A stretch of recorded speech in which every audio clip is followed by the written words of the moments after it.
Welcome to a different type of video. I'm going to be doing a slideshow showing my top 50 favorite games of all time. Now, I've already done videos on my top 10 favorite NES games and on my top 10 favorite Super NES games. That was like 9 years ago though. So there have been some changes since then as far as my likes and dislikes on games, so it's going to be might not necessarily all be the exact same, and plus I'm doing top 10 50 games of all the games I have on multiple consoles between like Nintendo, Super Nintendo, the Game Boy, the PS2, the Switch. I don't think I have any favorites on the GameCube. I got N64 games. I do have a Sega Genesis, but I don't really have enough experience playing the Genesis to rank any of those games into my top 50 favorite, but anyway, I'm going to be going ahead and doing a slideshow showing the pictures of the games and just kind of giving like a brief kind of description or experience. Now, these aren't necessarily the top 50 best games, they're just my top 50 personal favorites. Some of those have to do with my memories of playing. So number 50, we got Pac-Man on the Atari 2600. Now this game did receive a lot of criticism back in the day because most people played the arcade game first, and when they ported it to the Atari 2600, the Atari didn't have the same capabilities that the arcade had, so a lot of people didn't like it. Now me, I played this game first on the Atari 2600 before the arcade, so this was the very first game I'd ever played. I was probably like 8 or 9 years old when my friend Rhonda had the Atari 2600. Played that among many other games. The following Christmas we got our own Atari, so ranked number 49th. It's probably a surprise to many people, but E.T. on the Atari 2600. This was the first game that I had ever beat.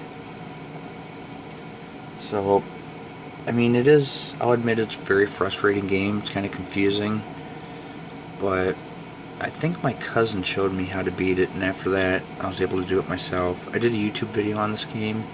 I've actually done a YouTube video on pretty much every game that we're going to be seeing in here, except for one, which I'll mention that when I get there. But anyway, in the video I did on this game, I couldn't remember how to beat it.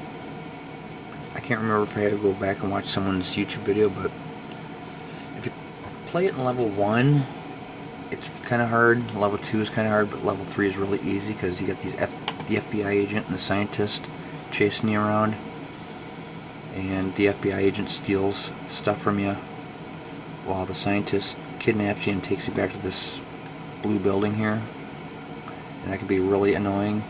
Then you got these pits you fall down, but you just have to watch the symbols on the top of the screen and know what they mean. So that was a game I actually had as a kid.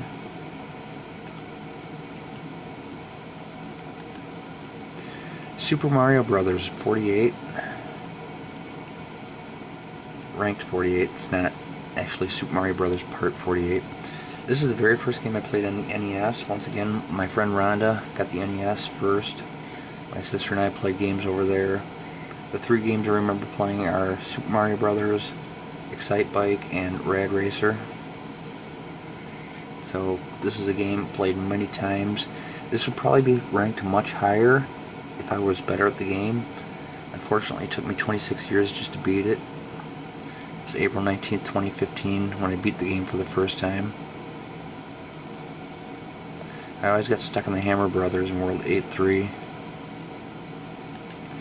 Number 47 is Home Alone on the Game Boy. I forgot to add that once again, after playing Super Mario Brothers, my sister and I wanted the NES for Christmas, so we got it. We got Super Mario Brothers with it, so it's one game we played in many years.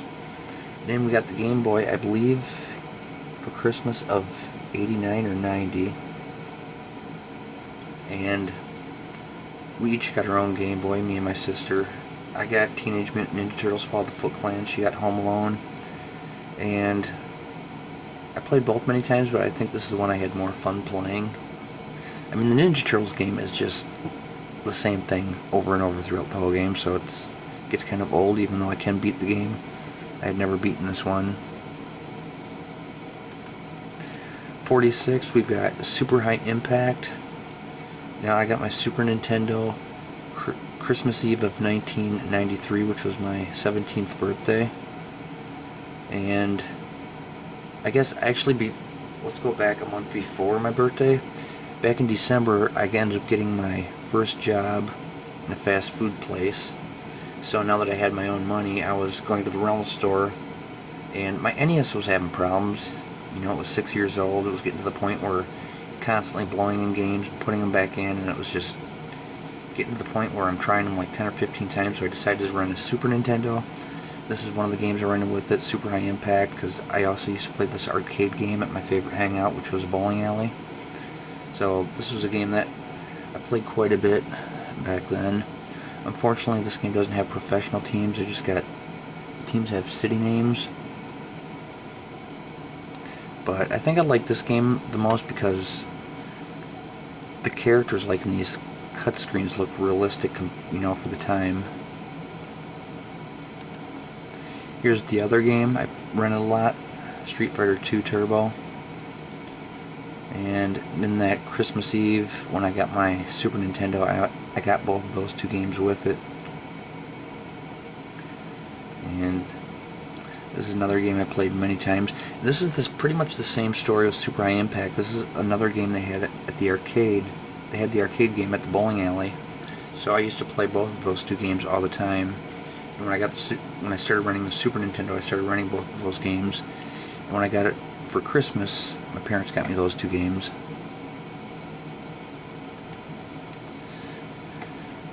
Ranked 44th, we've got Super Caesar's Palace.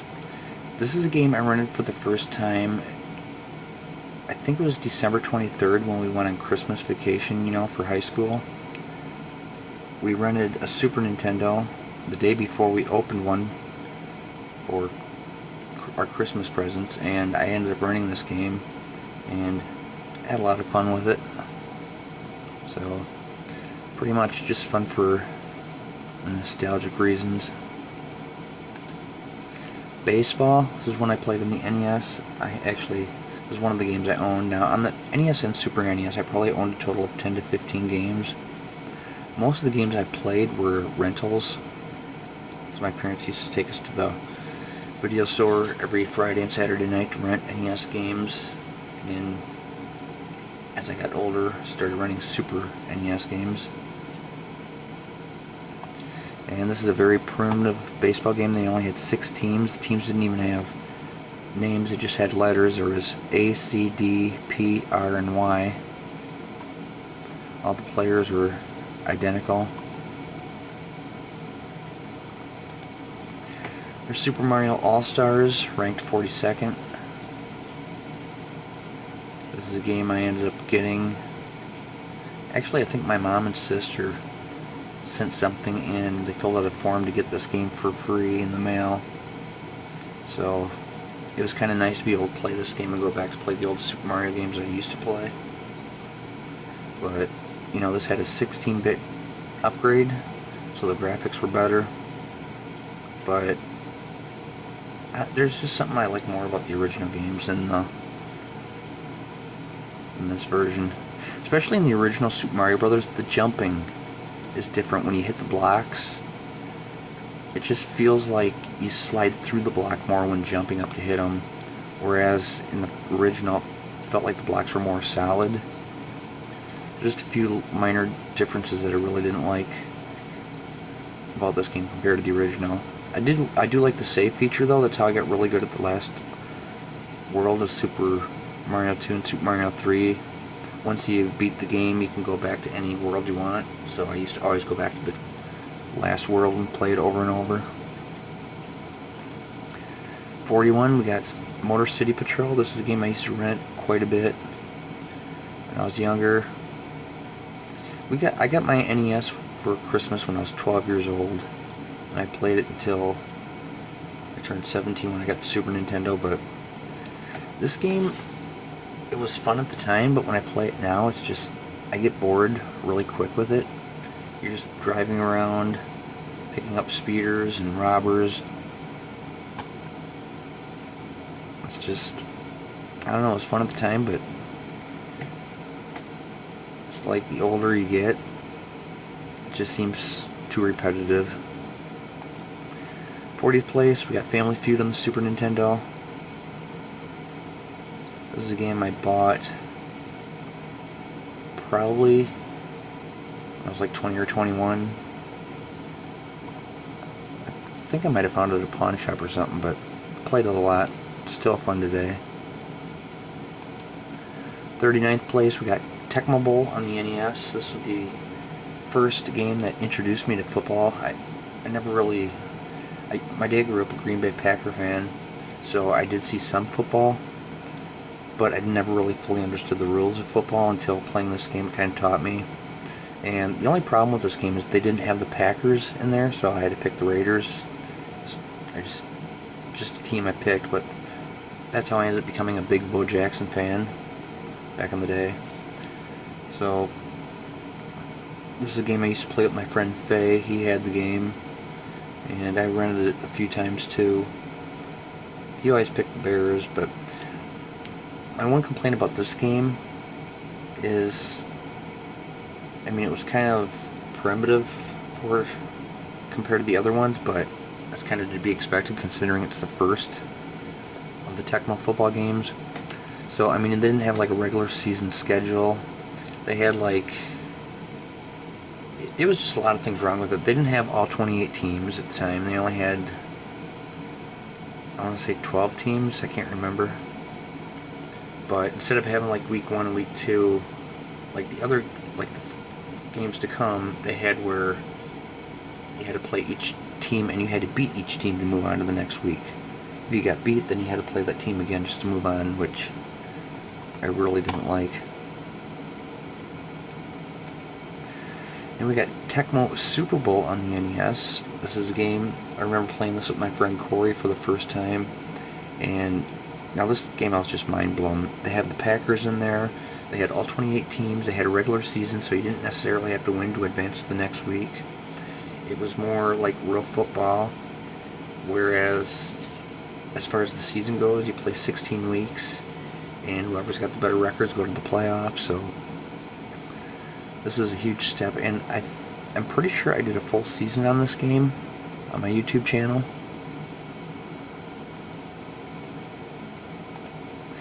Next we have Tecmo Super Bowl 2 Special Edition on the Super NES. This is a game I didn't know about most of my life. I ended up buying it, I'm not sure how many years ago. I guess you can go on my YouTube channel and look at when I uploaded the video. That's about the time I got this. And then I ended up doing a full season on this game too, and you know, it's pretty fun. But I think the reason I didn't know too much about this game is because it was released in early '95, and they released Tecmo Super Bowl 3 Final Edition in late '95. So both games were released in the same year.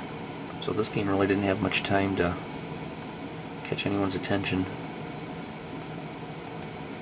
Ranked in 36th place, we have Star Fox on the Super Nintendo. This is a game I used to rent a few times. I can't remember if I owned it. I might have eventually bought it when I was in my 20s. I don't think so though. I think I just used to rent this game quite a bit, but yeah, pretty fun game. I think I came close to beating it, but never have quite yet. 35th place, The Lone Ranger on the NES. This is another game I rented a lot of times.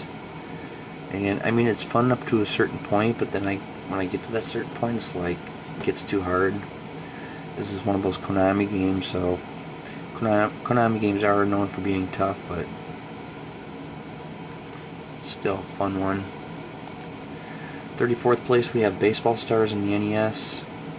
This is another game I used to rent quite a bit. The thing I liked about this game is you can create your own players. You can pretty much create your own team. And I mean, it's just another baseball game. I've played many baseball games. This is one of my 3 favorites on the NES as far as favorites of baseball games. 33rd place, we have Super Dodgeball on the NES. This is another game I rented many times.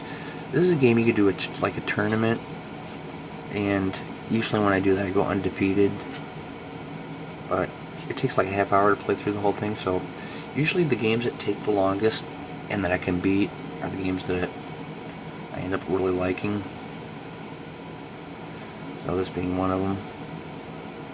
You can play 2 players in this game, but I don't think I ever have. I think I've only done 1 player against computer. Mike Tyson's Punch-Out. This is a classic.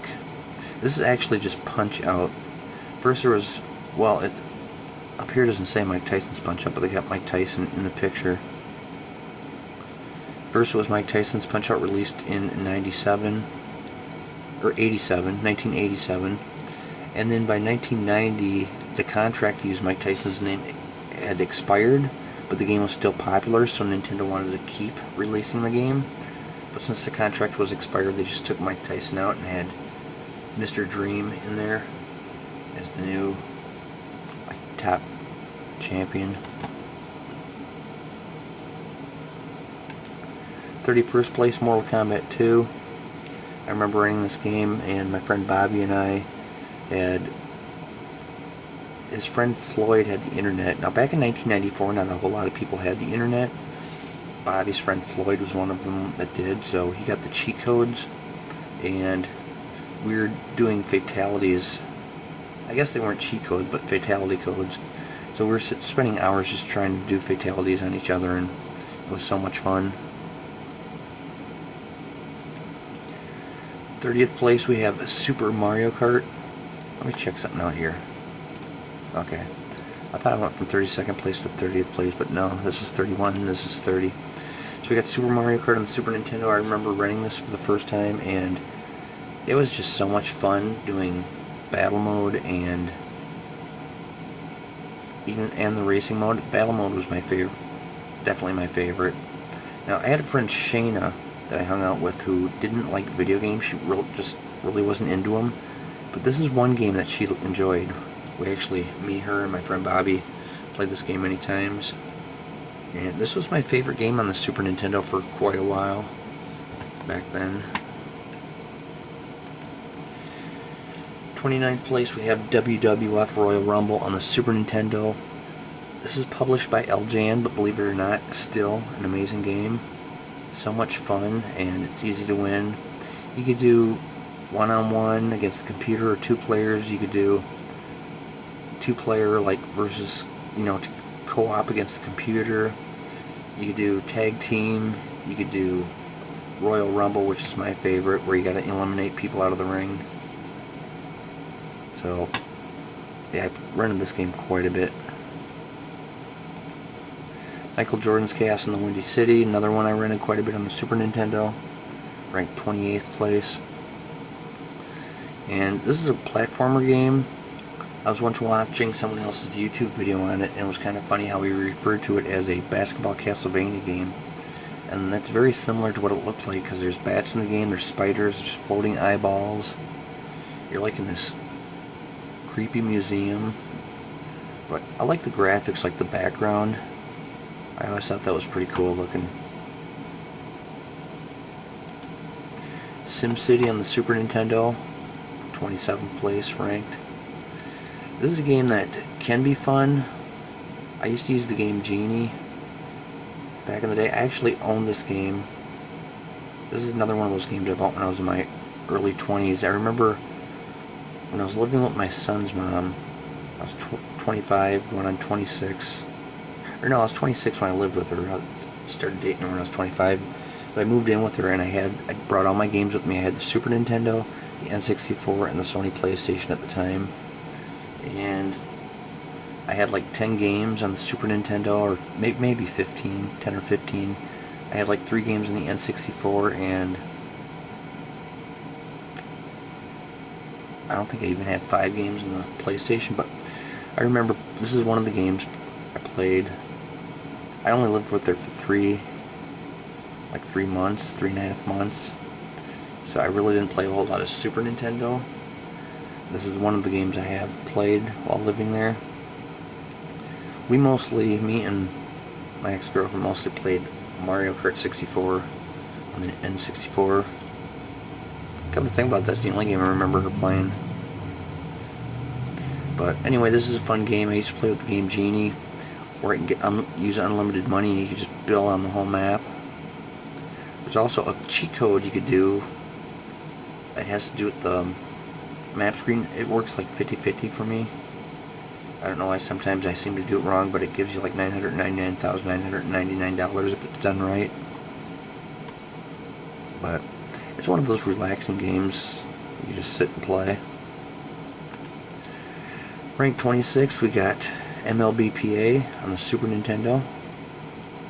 It's a pretty fun game. They had all 28 Major League Baseball teams in the game, but they didn't have a license to use the team names, so they just used the team cities. And I grew up being a Chicago White Sox fan, so I always played as Chicago A, which is Chicago American League. And they did have the license to use all the players' names though, so the players do have their own abilities. Like, they had Frank Thomas and Bo Jackson on the White Sox team, who were home run hitters, but they're very slow at running.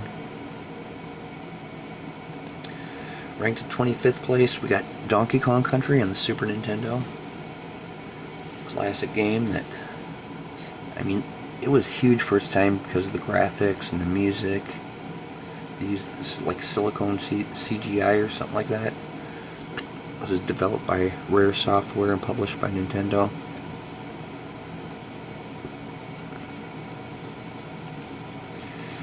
Here's Tecmo Super Bowl III Final Edition. This is probably the football game I played the most. I got this in probably maybe late 95 or early 96, somewhere in that time. And I had this game for, I don't know how many years, probably since then. I can't remember if I might have lost it or broke it at some point and bought another one or not, but definitely the game I played the most of as far as football. Ranked in 23rd place, we got Super Mario Maker 2 on the Nintendo Switch. This is a game I've been playing a lot lately of. What I have been doing recently, now I did a video on this of all the levels I made, but what I recently have been doing is recreating levels from Super Mario Bros. 2. Like World 1-1, 1-2, 1-3, all the way up. Now I already did a video on World 7-1 and 7-2. Well, now I'm doing all of the levels, so when I get those complete, which I only have 3 more levels to make, then what I'm going to do on the week of October 9th, I'm going to do a video on that game, because that's going to be the anniversary of the release date from Super Mario Bros. 2. So it's going to be cool seeing all the levels of Super Mario Bros. 2, but I did them in the style of Super Mario World, so I had to replace like Shy Guys with like Goombas. I had to replace the Sniffets with Dry Bones, and you know, I replaced all the enemies with different, like the enemies from that you'd see in Super Mario World. Try to make them as similar as possible, but so I mean it's definitely not going to be identical to Super Mario 2 because it is in the version of Super Mario World, but you'll definitely see the similarities if you're familiar with Super Mario 2. So when I do upload that video, I would recommend watching, if you don't have experience with Super Mario 2, I'd watch that game first. I did a full video on that game, and then you can watch my video on my recreation of the levels. But I mean, it's just a fun game to tinker around with, come up with ideas. I don't really play anyone else's levels. Some people like to do that. I have more fun designing levels. Ranked 22nd place, we got Grand Theft Auto San Andreas on the PS2. This is a game I got back in like 2006 or 2007. By this time I was like 30 years old. But I mean, still a fun game. I can't get very far in this game, but there's just so much you can do in there. Like, just you can go around exploring. In this game, you play as you're in a street gang called the Grove Street Families, and you got these other gangs in there, so you're gonna be fighting. There's missions to do and all kinds of stuff like that. But I mean, it's a fun game. I could spend hours just having fun playing around, doing random things in it. You can go inside like buildings. There's like clubs you can go into. You could actually play pool inside the bar, and they got like, they actually got real stuff too. Like they got the U.S. Bank Tower, a replica of it, in the Los Angeles area. Then they got a San Francisco area, which they don't actually use the city names, but it's like a complete replica of San Francisco. You'll see the Golden Gate Bridge and the Transamerica Pyramid. And they got a replica of Las Vegas. They got all the casino lights, including that pyramid and the Sphinx in front of it. You can actually go into one of the casinos and gamble. You go into places to eat. It's just a lot you could do in that game. Here's another Grand Theft Auto game. This one's Liberty City Stories. This is the first Grand Theft Auto game I ever owned, and I can get 33% of the way through this game. San Andreas, I think I can get like not even 5% of the way through the game because it's just so long. But this game I can get like 33% of the way through the game, and usually when I get to that point, once I get off Staunton Island, I just don't have any desire to play anymore. I don't know, that's always my personal goal when I play this game, is just get as far as getting to Staunton Island, and then it's kind of like you're in a new map that you don't understand, or that you don't know, so I just don't feel like playing anymore. But not quite as advanced as San Andreas, but it did come out a year after, or maybe it was 2 years after, maybe even I think it was 2 years, could have been 3, but still fun game. Ranked in 20th place, we got The Sims 2 Castaway on the PS2. Now, I feel this game could have been much better. It's very glitchy. The load time takes a long time. I feel like they rushed through the game, but I mean, the idea of the game is so fun. You're stranded on an island. You create your own players. You can give them your own look, give them their own name, so you can create yourself and your friends, which I usually do. And you're on an island, and you have to make tools out of things you find on the island. Use those tools to make shelters out of stuff you find on the island. Eventually you can build a raft and go to another island where you can find more stuff, and you're just constantly collecting resources and upgrading. It's almost like an RPG game in a Sims style. You know, the annoying thing is you got your bladder. You have to, every time your bladder starts getting low, you have to go to the bathroom. Your sleep level gets low, you have to sleep. And your hunger level, you got to eat. So, I mean, it could have been I could have ranked this game a lot higher than 20th if it wasn't so glitchy. I mean, you want to save your game like every 20 or 30 minutes, otherwise it might end up freezing up on you.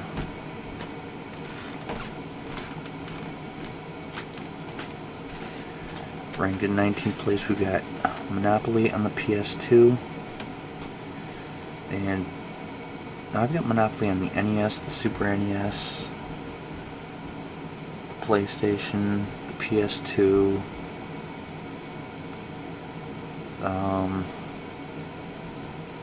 the Nintendo Switch,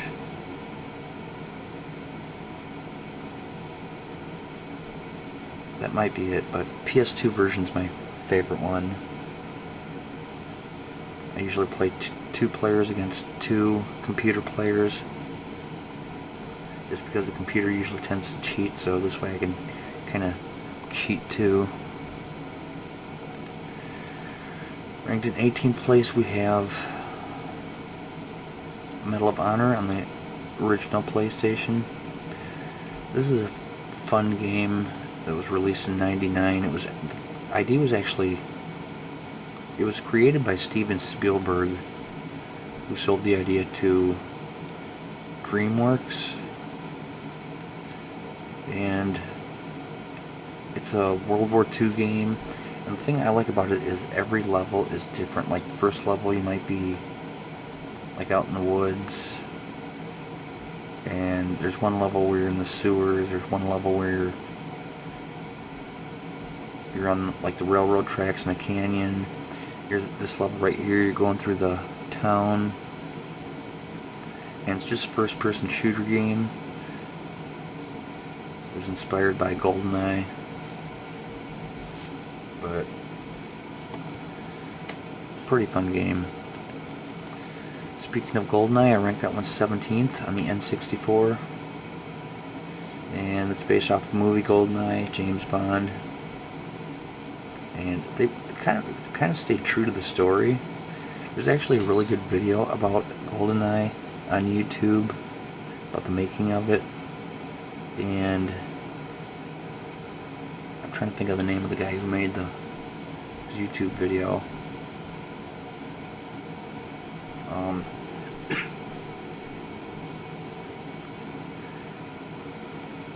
I can't remember his name, but I just recently started watching him. I haven't watched a whole lot of his videos yet, but anyway, it's like a 20-minute video, and it goes through the whole making of it and how they rushed to do the multiplayer.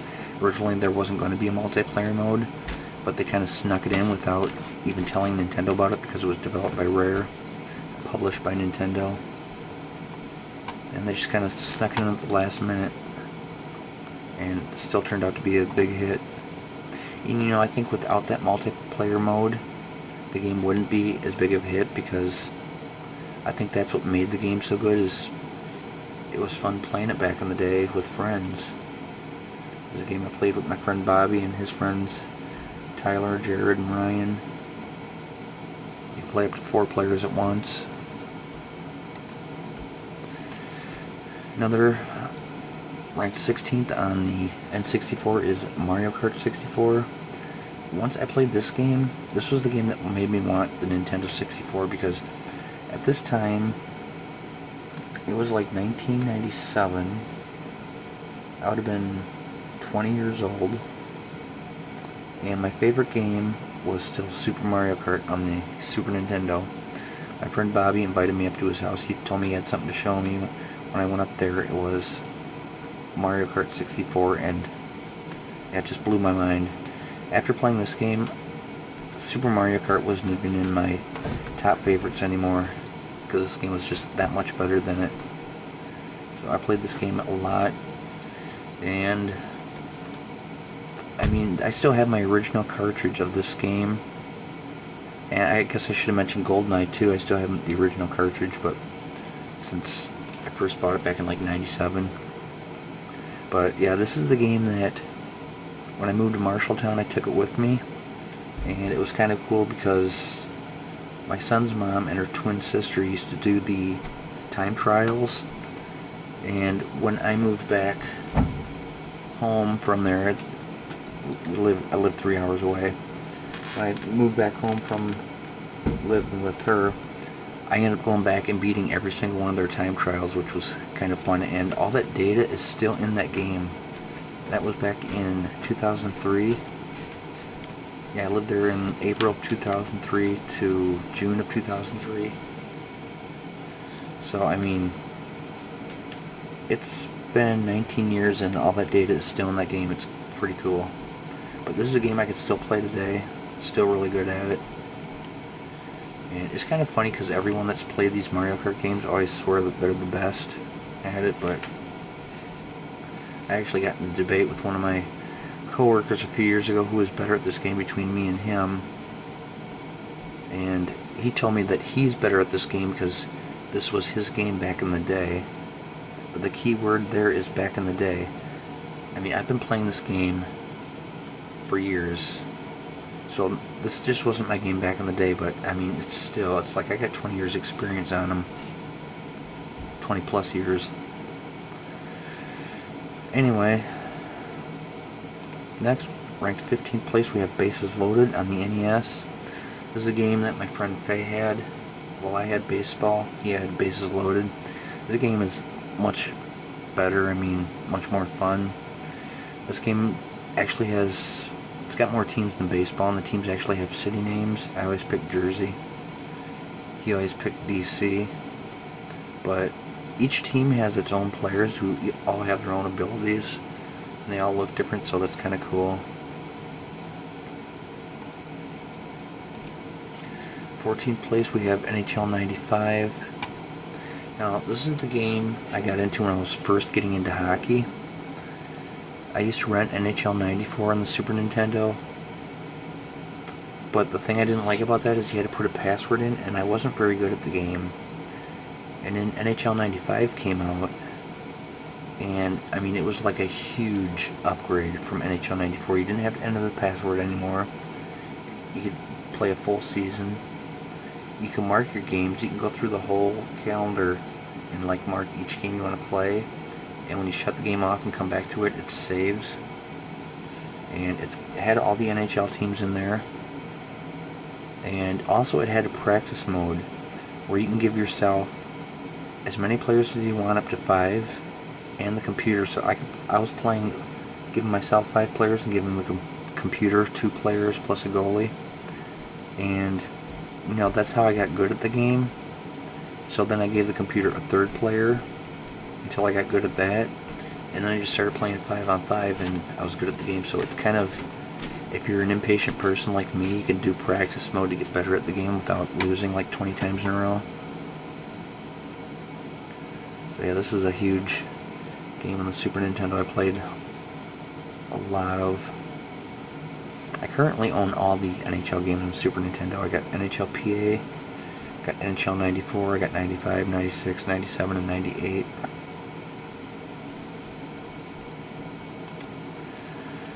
Ranked 13th place, I got NHL 07 on the PS2. My favorite hockey game right now. It's just a huge upgrade from all the other ones. I mean, you look back at the 16-bit graphics on the Super Nintendo and compare it to the 128-bit graphics on the PS2, it's like, blows it away. It's got all the NHL teams. The players actually, faces actually look different in this game. Their uniforms are like right on, look identical. I did a full season in this game too. 12th place we got Super Mario World. I didn't even realize it. The picture I used for this is the PAL version, so the language is, I want to say French. I'm not sure though. But anyway, yeah, this is a game I got with my Super Nintendo back in '93, and I remember taking this game up to I took my console and my game up to my friend Bobby's house, playing it in his basement. I spent the night one night. He had the Sega Genesis, I had the Super Nintendo, and I remember playing this game, and I couldn't get past the castle in the Vanilla Dome because of that wizard guy that shoots those things at you. I couldn't get past him. I mean, now I can beat the game no problem. It's actually probably the easiest Mario game to beat, in my opinion. Ranked 11th, we have Tecmo Super Bowl on the Super Nintendo, and this one I just loved because I actually had it on the Super Nintendo for a period of time, and then I traded. So I forgot to mention NHL 95. I never rented that game. I used to rent NHL 94, but my friend Bobby had a friend Floyd who had a friend that had NHL 95. He wanted to temporarily trade me for Tecmo Super Bowl. I told him yeah. So I gave him Tecmo Super Bowl. He gave me NHL 95. I loved NHL 95 so much that I asked him if he wanted to make the trade permanent. He agreed. So later on I would go on to get Tecmo Super Bowl 3 Final Edition. But this is the first Tecmo football game that I owned on the Super Nintendo, and I think it's probably the best out of all the Tecmo games. I like the cutscenes in the middle of them, like in the middle of the plays and all that. It's just kind of an upgrade from Tecmo Super Bowl on the NES. So yeah, all the Tecmo games I own, I've got both of them on the NES, Tecmo Bowl and Tecmo Super Bowl. And I've got all 3 of them on the Super Nintendo. I've got Tecmo Super Bowl, Tecmo Super Bowl 2 Special Edition, and Tecmo Super Bowl 3 Final Edition. Ranked in 10th place, I got Super Mario 64. This is a game I bought back in like 97. This is another one I owned. I still have my original Super Mario 64, Mario Kart 64, and GoldenEye. I had the original 3 cartridges that I bought back in 97. Almost all the other games I got, I ended up losing or breaking or selling over the years, so I had to buy them back.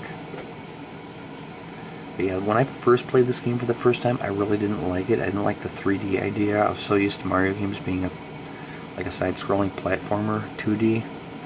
So I mean, it took me a little time to get into this game, but once I did get into it, it's pretty fun. I have beaten the game, but I've never done 100%. I think the most power stars I got up to is somewhere in the 90s. I want to say 96 or 97. Can't remember for sure, but yeah, I did a full playthrough on this game. As far as beating the game, I didn't do the, at least I think I did. There's sometimes I play this game I can't beat the final Bowser. Sometimes I can, sometimes I can't. I mean, I get frustrated too easily and give up if I can't beat him like within a few tries. But there's other times. The thing I hate about it is most of the game is based on skill. The more you play, the better you get. But it's like that final level is based on luck. You throw Bowser and you just have to hope he lands on a bomb for that final throw, which I don't like. You're playing a whole game on skill, and in the very end it's on luck. I mean, imagine working your way, getting to the Super Bowl throughout the whole season. You know, you're playing real hard, you're fighting, you do real good, you get through the playoffs, you get to the Super Bowl. But instead of playing the Super Bowl, they just toss a coin to see who wins it. I mean, not cool. Ranked 9th place, we have Spy vs. Spy on the NES. This is a game I used to rent all the time as a kid. I didn't like playing against the computer when I was younger, because I thought it was too hard, but I mean, now I can play against the computer no problem and beat them. And it's kind of cool because there's 8 levels. You could play any level you want. You can choose whether you want to play level 1, whether you want to play level 2, or you could skip up to level 8, or you know, however you want to do it. But kind of a fun strategy game. You have to collect the bag, and there's 4 items. There's the passport, the money, the papers, and there's a key.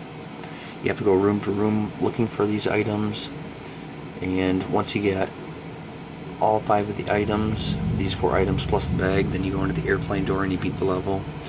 Meanwhile, the computer player is trying to do the same thing, and you can also plant bombs inside. See, you find these items like drawers, shelves, chairs, pictures.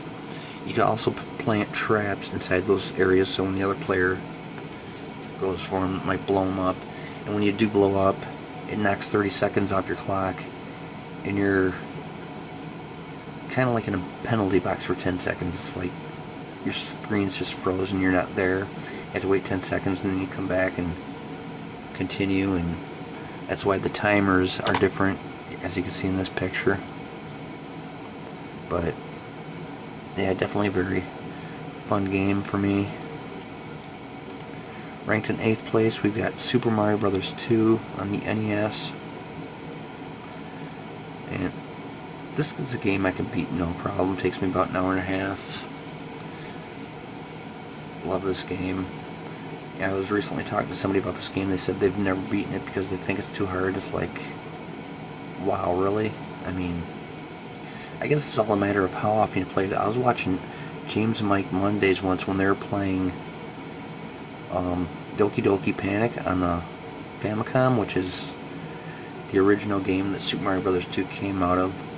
And I was watching them play levels and struggling on certain levels that I find are really easy, and I just find it weird because I forget how many times I've played this game to make these levels so easy. But yeah, very fun game. Ranked in 7th place, Double Dragon, the arcade version. Now this is the one game I do not have because it's an arcade, but my favorite arcade of all time, my 7th favorite game of all time. My friends, back when I was a kid, like, this game was released in '86 on arcade, so I probably played it in maybe 87. It might have been 88, but me, my friend Faye, and my friend Corey used to walk down to the bar. There's a bar called the Lucky Lady. That was like 5 blocks from our house. Well, about 5 blocks from my house. Corey lived a couple blocks closer to it than me, and Faye lived about 4 blocks further from it.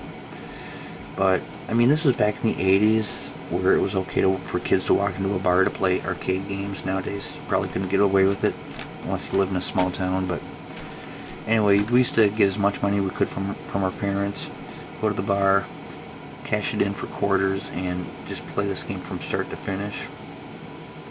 We'd start out like, let's say, I'm playing first player, Faye'd play second player, Corey would stand behind us and watch. Now whoever dies first between me and Faye, we go and stand in the back. Corey would take our spot and put quarters in place. So, I mean, it's a constant rotation based on whenever we died. But yeah, we played this game so many times. I remember beating it many times. And then in 1988, the NES version was released, and I remember being at the video game store, seeing Double Dragon on the NES. I was so excited. I thought, the game I love is on NES. I could play it at home now. I got home and played it, and I was like, what is this? It was like a watered down version. I thought it was terrible. But I mean, it's probably the same feeling people had when they played Pac-Man on arcade first, and then they played the Atari version. I mean, your expectations are so high, but it's just not the same. So, I mean, I still have Double Dragon on the NES, but it's not nearly as fun as the arcade. And I think mainly because I could beat the arcade version, just keep putting quarters in and keep on continuing. With the NES, once your game's over, you can't continue, which I don't like. I mean, I guess I probably could use the Game Genie. Actually, I'm not sure if I have the cartridge of this game. I had it downloaded on the Wii. I think it's... I'm not sure if it's on the NES Classic or not. I'm pretty sure Double Dragon 2 is on the NES Classic. I'm not sure about the first one, but yeah, I have this game. I have the NES version downloaded on the Wii. I'm not sure if I have the cartridge yet. But if I do have the cartridge, I'm probably going to put in the Game Genie, and... Actually, I can't do that either because I play my NES games on the Retron 5, and for some reason the Game Genie doesn't work on the Retron 5. I mean, I could always buy another console that plays NES games out too, so at some point, if I don't have Double Dragon on the NES, I'm going to end up getting it and doing a full playthrough. But yeah, this is the only game I do not have in my collection because it was on arcade. Ranked in 6th place, we got North and South on the NES. This is a game I run a lot of times, and I really like this game because it's, I mean, there's nothing like it. The original board is kind of like a chess board, but your board looks like the United States, but you're moving characters around, which are supposed to be colonels. You know, you got colonels of the Union and colonels of the Confederate. Another thing that's kind of interesting is you could play as either side. You could play as either the North or the South. Me being born and raised in Iowa, I of course always play as the North. But I mean, if you're from the South, or if you believe in the Confederate ways, and I guess you play as the South. But it's kind of cool because you've got your gunmen. You got 6 gunmen that can shoot. You've got your cannon, which can launch cannonballs, and you got your horsemen, which can swing swords. And you use, I think it's the A button to shoot. I can't remember if it's the B button or select button to switch between these 3. But these guys all shoot out 6 bullets at it every time you hit the button. To shoot the cannon, you have to hold the button down for like a period of time, and you'll see this meter down here. That's the computer's meter. There's also one for the player 1 meter. But that meter goes up, and then you release the button to launch the cannonballs. And it's kind of cool. You can blow up the bridge here. And there's many different battle scenes too. You got this one's like in the desert. You got the canyons, the bridge. There's some that have grassy areas. There's some that's got a house. You could blow up the house. But it's kind of cool. It's like different terrains. But then you got your horsemen, which charge. Once you do them, they automatically run on their own. You can't make them go back. You can only stop them, but you have to hold back left on the D-pad or right, based on what side you're on. And you can cross the bridge and swing your swords to kill the characters. Now you can combine two colonels to have like double cannons, double horsemen, double gunmen. And I mean, it's just, I always thought it was a really fun game based on the Civil War. I mean, I did YouTube videos on pretty much all these games except for Double Dragon, the arcade version. So I mean, you can go ahead and look at my videos if you want. Ranked in 5th place, I got Maniac Mansion. It's one of my, I used to rent that game all the time as a kid. And oh, by the way, North and South, I have beaten the game many times. Sometimes you could beat the game in like 5 minutes. I like to stretch it out and make it last a little longer. So anyways, here's Maniac Mansion. This is a game I could not beat as a kid, but I just walk around the mansion collecting random items, and there was a certain point I couldn't get any further then. But now, after watching a YouTube video on it, I know how to beat it. So there's actually multiple ways to beat the game based on what characters you pick. So yeah, that's a very fun game. There's a lot of people that don't like the game. It's a point and click game.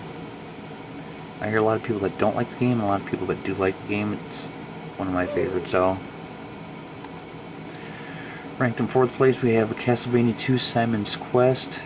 This is another game that gets a lot of people don't like it. You know, out of all the Castlevania games, it's their least favorite, but for me it's just the opposite, because the original Castlevania game was way too hard for me. And this is actually the first Castlevania game I played. My friend Faye had this game, but when he played, he used to use the password that gave him all the items, the best whip and all the items he needed. So instead of playing the whole game, he would just start out in the town of Jova, walk all the way to the left, and wait for the tornado to come, go all, you know, and then take him to where you're supposed to go, and then you go all the way to the right. So I mean, me watching him play, I automatically knew what to do.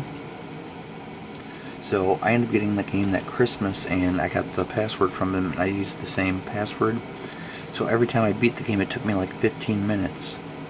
But then finally, I downloaded the game on the Wii like 10 years ago, 11 years ago, and I decided to do a full playthrough in the game. I had to watch someone else's YouTube video to know how to do it from the start without collecting any, or without using any passwords or anything. And I was able to do it myself, and it took like an hour and 45 minutes. So I mean, for a game to take an hour and 45 minutes and to be able to beat it makes it one of my favorites. And I mean, I kind of see why people don't like this game, because it's kind of cryptic. You don't know what to do. And I was watching James and Mike Mondays on this game, and James is under the belief that the reason the game is so confusing is because it was mistranslated. I mean, he might be right too, but my opinion is I think Konami intentionally did that, because I think the first game was physically hard, and I think they wanted to make the second game mentally challenging. So when they give you clues, they're not very clear. You have to kind of take these clues and figure out, like, what does this mean? Some of the clues are completely useless, some of them are helpful, some of them are just confusing. But I don't think the game was mistranslated. I think Konami did that on purpose, so you had to think and try to figure it out. Because, I mean, you look at the typos in the game, there's only 2 typos in the entire game. So it leads me to believe that if they were able to do that good on the spelling, that they wouldn't do that bad on the translation. Because, I mean, whoever checked the spelling, you think would check the translation too. So, I mean, I think it was intentionally confusing. but one of my favorite games. I've done a full playthrough on YouTube on this game multiple times. Ranked third place, The Legend of Zelda on the NES. Now, when I did my top 10 favorite NES games 9 years ago, this was not amongst them. The reason is, I used to rent this game. I rented this game a few times as a kid. I was confused, so I didn't like the game. And I mean, I wonder, this is a perfect time to bring up. Okay, The Legend of Zelda, Castlevania 2: Simon's Quest, and E.T. all seem similar to me. I mean, they're very cryptic. You don't really know what to do. I was wandering around getting killed all the time. Why was the original Zelda game considered such a masterpiece, but Simon's Quest is always complained about, and E.T. has even been called the worst game of all time on multiple occasions? I mean, to me, as far as confusing, all three of them are confusing, but once you know what to do with them, I think they're fun. So, I mean, I rented this game as a kid many times, had no idea what I was doing, I'd keep getting killed, so it's like, I didn't like the game.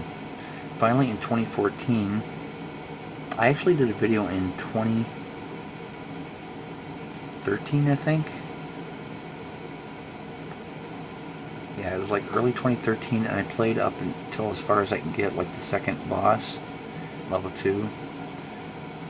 That was all, but then in 2014 I watched someone else's YouTube video on it, watched him do a full playthrough, and thought the game looked a lot of fun, so I went and played it myself, and I was able to beat the game. And now sometimes I could beat the game on one life.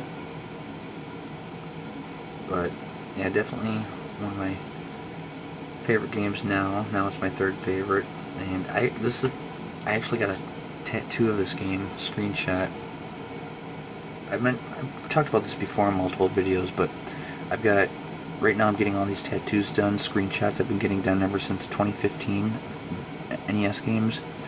I got Super Mario 3, I mean, I'm doing it on my back, so I got Super Mario 3 on my back, behind my right shoulder. I've got Castlevania 2: Simon's Quest behind my left shoulder. And under those I got Super Mario 2 and Donkey Kong Country.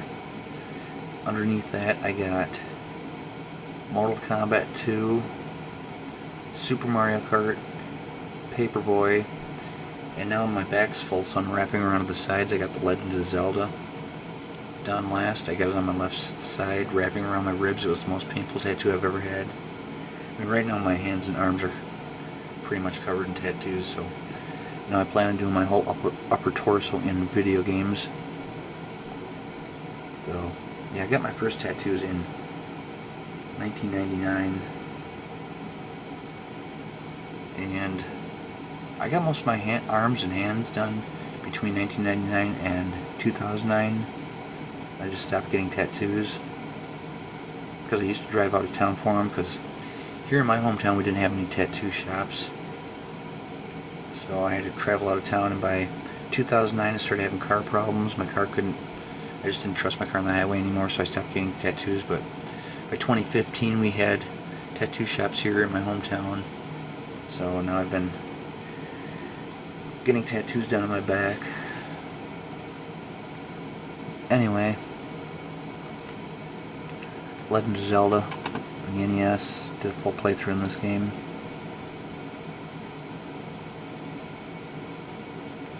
I might, at some point, do another full playthrough and try to do it in one video, because I could beat this game in 2.5 hours. My camera can record up to like a little over 3 hours. If I go past 3 hours, it seems to cut the last video into cut the last part into a second video.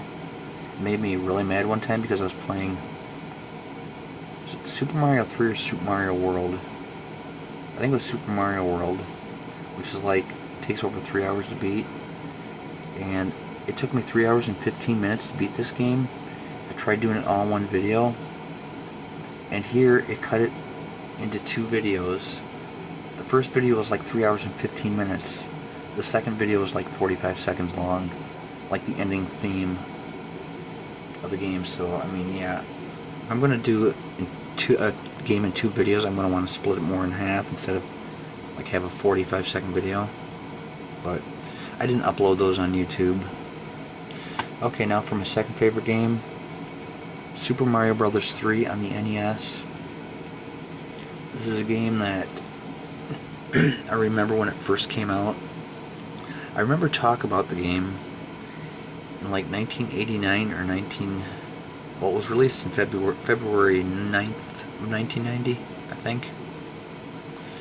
And I remember talking to my friend Faye about, I heard Super Mario 3 is going to come out, and he told me, no, that's just rumors, there's not going to be a Super Mario Bros. 3, and then all of a sudden, one day it did come out, so I was going down to the video game store every week, and they must have had like 20 or 25 copies down there that were always rented out. Finally, one day they had it, so I rented it, and I took it to Faye's house, and I remember we got to World 8, but we could not beat the game. I mean, now I can beat the game no problem. And when I play the game, I like to play every single level. I collect all 3 warp whistles, but I don't use them. And I must say that there's a lot of people who tell me that they didn't know there were 3 warp whistles. They only knew of 2 of them. Well, if you want to know where the 3rd warp whistle is, I did a YouTube video on Super Mario Bros. 3 just on where the 3 warp whistles are, so you can look that up. But anyway, I collect all 3 warp whistles. There's 2 in World 1, there's 1 at the end of World 2. And I collect all 3 of them, but I don't use them. I don't skip any levels. I like to play every single level. And usually takes me 3 hours, right around 3 hours, between 3 hours and 3.5 hours to beat it. And I usually have 99 lives by the time I beat it. That's the most lives you can have in the game. Now, Super Mario World's another game I usually have 99 lives when I beat it, but that game is so easy to get extra lives because you can keep going back into levels and playing them over and over again. Whereas Super Mario Bros. 3, once you beat a level, you're done with it. But I still know where to find pretty much all the extra lives. So, it's just a game I like to do 100%, everything on it. And now, for my favorite game of all time, number 1. The Legends of Zelda Breath of the Wild on the Nintendo Switch. Absolutely amazing. I mean, I really don't know how to explain this game because there's just so much to explain. It's easier just to watch my full playthrough. I did something like 19 or 20 videos on this, each video 2 hours long. I've even created a second YouTube channel specifically for this game where I did a full playthrough on that channel, and also short video clips of like each shrine quest, each little thing you have to do. But yeah, this is the game I got in 2017. Now, I pre-ordered my Nintendo Switch, so I got my Switch on launch day, but I didn't pre-order the game. I don't know why. I guess I just wasn't thinking. So by the time I got my Switch, I was kind of a little short on cash at the time, so I had to wait till my next paycheck to get the game. So I had my Switch for 2 weeks before I finally got Breath of the Wild. And I remember playing it for the first time, and I was just amazed. I got as far as Kakariko Village, and I think at that point I decided I want to record this game. So I went back and started recording the game, but by this time, my camera that I was using was getting pretty old. It wasn't holding a battery charge, and this is a very long game. Not to mention the fact that my HDMI port didn't work on my TV, so I was recording these games off my Switch's portable, and with the kickstand on the back of it, it leans, so I'm recording these games at a weird angle. Yeah, it was just a disaster. Eventually I created my own stand, and I bought the camera that I'm currently using now, which I can plug in while recording, so I don't have to worry about battery life. But I mean, so I started recording videos, and I got to Kakariko. I stopped recording. I continued playing the game. I think I got up the Divine Beast Varuta, and I think I went back and started recording videos again up to that same point where I beat Varuta. Once I got to that point I stopped recording, but I continued playing. Eventually I beat the game, so I went back and deleted my videos again of this game and redid them. It took me like 30 videos, like 2 hours long. Actually, I think I might have been doing 1.5 hour long videos at first and then 2 hours long. I took like 30 videos, and then I went and deleted all them and did it again. I was able to do it in 20 videos. So I mean, I did that multiple times. I loved the game so much I deleted my videos and go back and do them again. And it's like I learn something new every time I do a playthrough as well, so that was also another reason to do it. I mean, I really don't have any intentions of doing that anymore on this YouTube channel, but I'm thinking at some point I might stop, you know, put a hold on this YouTube channel, just take a break from it, and go back to my Zelda YouTube channel and just do all Zelda games, because now I got so many Zelda games. I've got the original on the NES, I've got the Super NES one, I've got, okay, so I got 2 on the NES, I got the 1 on the Super NES, I've got the 2 on the N64, I've got 1 on the GameCube, or is it 2 on the GameCube? I think 1 on the GameCube. I think I got 2 on the Wii. Yeah, I got 1 on the GameCube, 2 on the Wii. Unfortunately, I can't play the games on my Wii yet because my Wiimote stopped working. I bought an off-brand Wiimote, and that one doesn't seem to be working right as well, so I don't know, I'm going to have to find a regular Wiimote to do any Wii videos. This is a wee bit of a problem I got right now. But anyway, and then I got Breath of the Wild and then the Nintendo Switch. I also pre-ordered the next Zelda game, which was originally, they were calling it Zelda Breath of the Wild 2, and now it's called, I can't remember the name of it, but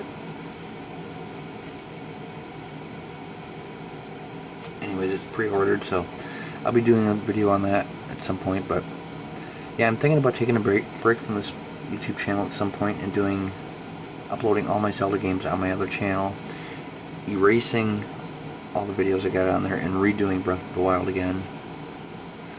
And then once I'm done with that, I'll come back to this channel. So I mean, it's nothing, it's not a for sure thing, it's just something I've been thinking about. But anyway, I hope you enjoyed this video, my top 50 favorite video games of all time.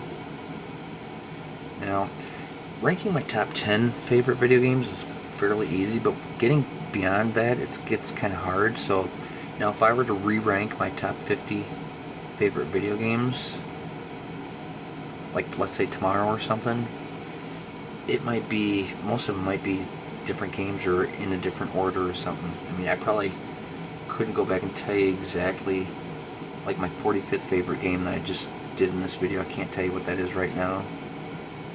But anyway, that was my top 50 favorite video games of all time. Hope you enjoyed it, and see you in the next video.